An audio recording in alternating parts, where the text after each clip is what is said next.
Hello दोस्तों, स्वागत है आपका बिहार न्यूज़ में। दोस्तों मैं हूं राजीव और आप देख रहे हैं पब्लिक डिजिटल मीडिया।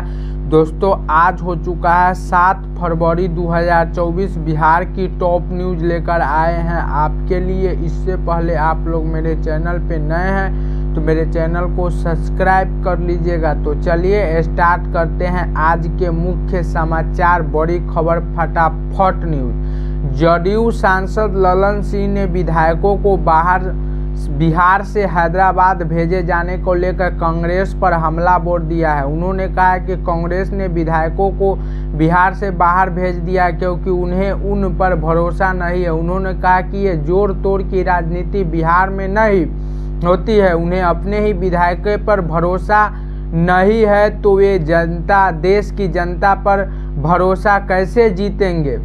बिहार के गोपालगंज के तत्कालीन डीएम की हत्या के दोषी पूर्व सांसद आनंद मोहन को सुप्रीम कोर्ट ने अपना एयरपोर्ट सिलेंडर कार्य और स्थानीय पुलिस स्टेशनों में हर पखवाड़े अपनी उपस्थिति दर्ज कराने को कहा है। इस मामले में पिछले साल बिहार सरकार से माफी मिलने के बाद उम्र कैद की सजा काट रहे बाहुबली सांसद जेल से बाहर आए थे और बिहार सरकार ने माफ की थी सजा। और जस्टिस सूर्यकांत और केबी विश्वनाथ की खंडपीठ में केंद्र सरकार को आनंद मोहन को माफी देने के मामले में हलफनामा दायर करने का एक आखिरी मौका दिया है। बिहार सरकार ने आनंद मोहन गोपालगंज के डीएम जी कन्हैया के 1994 में हुई हत्या के मामले में उम्र कैद की सजा माफ कर दी थी। बिहार में एनडीए की सरकार बनने के बाद सहयोगी दल प्रेशर पॉलिटिक्स की शुरुआत हो गई। हिंदुस्तानी अवाम मोर्चा जीतन राम मांझी जहां 2 मंत्री पद की मांग कर रहे हैं, वहीं लोजपा रामविलास ने भी 11 क्षेत्रों में लोकसभा चुनाव प्रभारी की घोषणा कर एक तरह से सीटों की दावेदारी पेश कर दी है। पूर्व मुख्यमंत्री जीतन राम मांझी की पार्टी हम के 4 विधायक मांझी जिस भी गठबंधन में रहे हैं उनकी पहचान दबाव की राजनीति करने की रही है। एक और जीतन राम मांझी मंत्रिमंडल में 2 मंत्रियों की मांग कर रहे हैं, वहीं मंत्रिमंडल में जगह पा चुके हम के नेता संतोष कुमार सुमन मुख्यमंत्री नीतीश कुमार से सोमवार को मिलने भी पहुंचे। इधर लोकसभा चुनाव को लेकर एनडीए अभी सीट बंटवारे भी नहीं हुआ है, लेकिन लोजपा रामविलास के राष्ट्रीय अध्यक्ष चिराग पासवान ने राज्य की 11 लोकसभा सीटों में चुनाव की तैयारी के लिए प्रभारियों का ऐलान कर दिया है। बिहार के नए सूचना व प्रौद्योगिकी तथा SC/ST कल्याण मंत्री डॉक्टर संतोष सुमन ने मंगलवार को दोनों विभागों में पदभार ग्रहण किया। इस दौरान मंत्री ने कहा कि बिहार को आईटी का हब बनाएंगे, बाहर से इंस्पेक्टर बुलाएंगे। जब देश के बड़े शहरों के साथ ही बिहार में सूचना तंत्र विकसित किया जाएगा। पहले किसी बड़े शहर को रोल मॉडल बनाकर आईटी को विकसित किया जा सकता है, अब हमारी कोशिश होगी कि विकसित किया जाएगा और बिहार की आईटी तकनीकी दूसरों राज्यों में लागू करने की होड़ मचे। माननीय मंत्री ने कहा है कि क्षेत्र में रिसर्च की अपार संभावनाएं हैं। विभागीय अधिकारियों से विमर्श कर हम रिसर्च को बढ़ावा देंगे।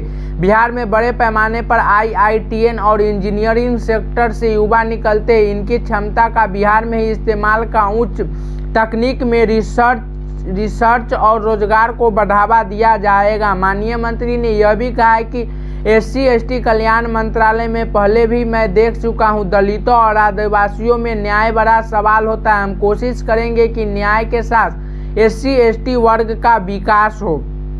राज्यसभा सदस्य सुशील मोदी ने पूर्व उप मुख्यमंत्री तेजस्वी प्रसाद यादव पर कटाक्ष करते हुए मंगलवार को बयान जारी किया। उन्होंने कहा कि यदि तेजस्वी यादव अपने को शेर का बेटा बताते हैं तो गुजरातियों को ठग बताने वाली आर्यमतिक टिप्पणी के लिए उन्होंने सुप्रीम कोर्ट में हल्फनामा दायर कर माफी क्यों मांग ली। नरेंद्र मोदी ने कहा कि विधानसभा की सदस्यता समाप्त होने से डर से तेजस्वी यादव ने भी राहुल गांधी की तरह लिखित क्षमा याचना कर अपनी गर्दन बचा ली। यदि वे लालू प्रसाद यादव के पुत्र होने का दम्भ भरते हैं तो बड़बोले बयान देते हैं तो झुकने की बजाय अपनी बात पर अड़े रहते और कोर्ट के फैसले का सामना करते। उन्होंने यह भी कहा कि राहुल गांधी ने भी प्रधानमंत्री को चौकीदार चोर कहा था और उन्हें भी सुप्रीम कोर्ट में माफी मांगनी पड़ी थी। मोदी ने कहा कि तेजस्वी यादव के उप मुख्यमंत्री पद से हटने के बाद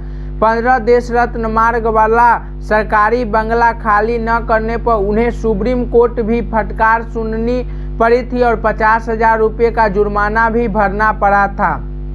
भाजपा के गांव चलो अभियान के तहत बिहार के 45,000 गांव और 278 नगर पंचायत के अधिकांश मतदान केंद्रों तक भाजपा के नेता और कार्यकर्ता पहुंचेंगे और 24 घंटे तक प्रवास करेंगे। बिहार में गांव चलो अभियान के संयोजक और भाजपा के प्रदेश उपाध्यक्ष राजेंद्र सिंह ने आज बताया कि इस अभियान को लेकर लगभग सारी तैयारी पूरी कर ली गई है। उन्होंने कहा कि प्रदेश के गांव में प्रवास करने वाले पदाधिकारियों की सूची तैयार कर ली गई है तथा कार्यकर्ता की सूची में 1-2 दिन में तैयार कर ली जाएगी। और राजेंद्र सिंह ने यह भी कहा कि इस अभियान के तहत 50,000 से अधिक नेता और कार्यकर्ता प्रदेश के 45,000 गांवों के मतदान केंद्रों पर 24 घंटे के प्रवास में रहेंगे और लोगों के बीच जाएंगे। इस दौरान प्रधानमंत्री नरेंद्र मोदी जी के गरीब कल्याण के लिए किए गए कार्य की धरातल पर जानकारी लेंगे और उसका पूरा फीडबैक लेंगे। उन्होंने कहा कि इस अभियान के तहत भाजपा के कार्य और मोदी सरकार की उपलब्धियों को घर घर पहुंचाया जाएगा।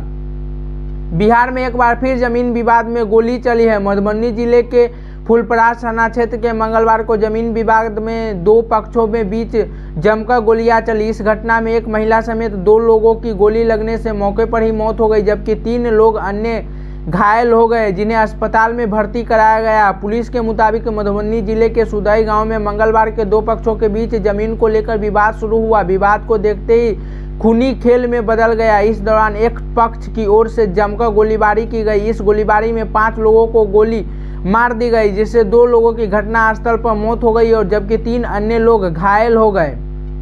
विपक्षी इंडिया गठबंधन के प्रमुख सहयोगी दलों के बीच समीकरण को लेकर उथल पुथल चल रही। इसको लेकर कांग्रेस नेता राहुल गांधी का बयान सामने आया। उन्होंने कहा कि इंडिया गठबंधन बिहार में एक साथ लोकसभा चुनाव लड़ेगा। वही तृणमूल कांग्रेस की अध्यक्ष ममता बनर्जी को भी उन विपक्षी समूह का हिस्सा बताया है। अपनी भारत जोड़ो न्याय यात्रा के दौरान मंगलवार को एक संवाददाता सम्मेलन को संबोधित करते हुए राहुल गांधी ने कहा कि यदि आप ममता जी के बयान को देखें तो वो पूरी तरह से इंडिया गठबंधन का हिस्सा है। बेशक नीतीश कुमार ने इंडिया गठबंधन का छोड़ दिया है और वो बीजेपी में चले गए हैं, लेकिन आप अंदाजा लगा सकते हैं कि उनके जाने का क्या कारण है।